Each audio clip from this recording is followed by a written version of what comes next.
Dear family and friends, I know that many of you have been very concerned about the situation in South Korea and concerned for me.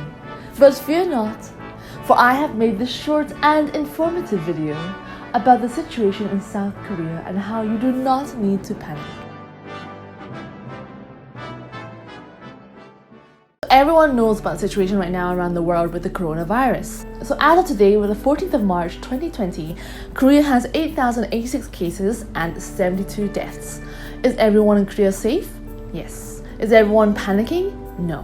Now in February 2020, the number of cases in South Korea rose really rapidly, and that was when most of my family and friends contacted me and asked me if I was okay. But the reason why the numbers rose so quickly is because the government took initiative to test everyone. Now most of the cases are situated in central or south of the country, and particularly around the Daegu city area. Now I'm sure most of you heard about the church in Daegu where most of the members were infected, and everything kind of started from there. The government took the initiative and tested everyone that the infected members had been in contact with. You had all of these infected people, but none of them were showing symptoms because we caught it really early on.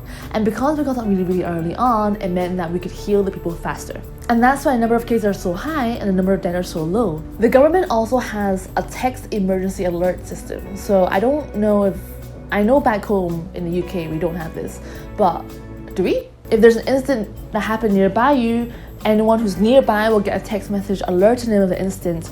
Or if there's like a national or regional incident, for example earthquakes or massive fire, then everyone in the country will get a text. Throughout February and March, I have had emergency texts almost every day, alerting me about another new patient in my area who's been infected and telling me to go to that district's homepage so that I can track that person's movements, so I can be cautious, I guess, to avoid those areas. Now these texts are a little bit scary if it's not on silent, because everyone gets them at the same time and they're pretty loud.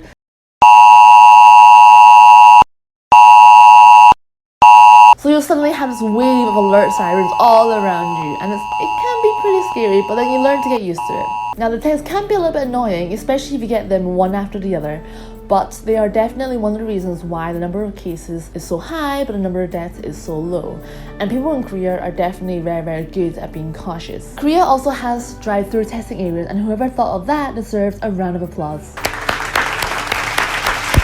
It is genius. If you're sick or you show any symptoms, just get into your car, drive into one of those areas, get tested without ever having to leave your car. And it's great because you don't ever have to go into a hospital or a clinic and risk infecting other people. If you are infected and you do have to self-quarantine for 14 days, the government will send you a box of goodies to get you through your self-quarantine. And this box of goodies includes rice, snacks, foods, canned foods, I think toilet paper. Granted, not every country can afford to do this, but the fact that Korea does this for everyone, I think, is actually a really nice gesture by the government. The government has also said that even if you're illegally staying here, if you're showing symptoms, you can get tested for free and without fear of being deported. Every country, does have illegal immigrants, and Korea is not an exception. And the fact that the government is saying, hey, you know what, if you're sick, you can come in and get tested. We're not going to deport you. We're not going to ask you for documents. I think that's really nice. And that definitely helps to stop the spread of the virus in Korea. So, what is the situation of Korea now? Well, all public elementary, middle and high schools have been postponed till I think March 23rd. And most universities have also postponed their semesters too. And offices near infected areas are also closed. If I go out into Seoul now, you'll see that it's very quiet. I mean, it's not like a dead country. It's not a ghost city. It's still pretty bustling.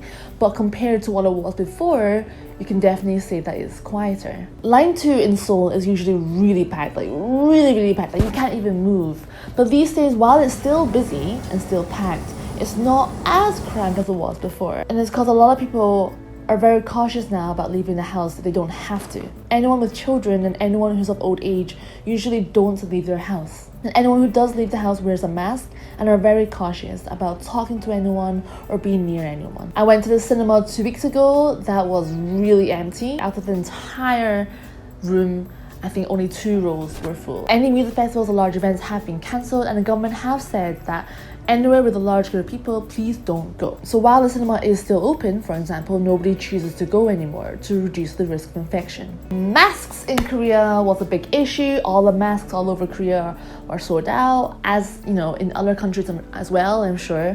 Though other countries seem to have a shortage of toilet paper, which I find really strange. Since last week, the government has implemented a new system where everyone can buy 2 masks per week maximum, and this is to reduce shortage of masks in the future.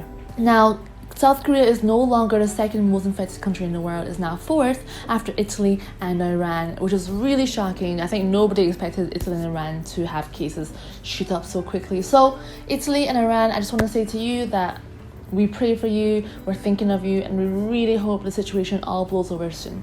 So before I end this video, I just want to say that if you are living in South Korea, stay safe, stay healthy, stay safe, and wash your hands.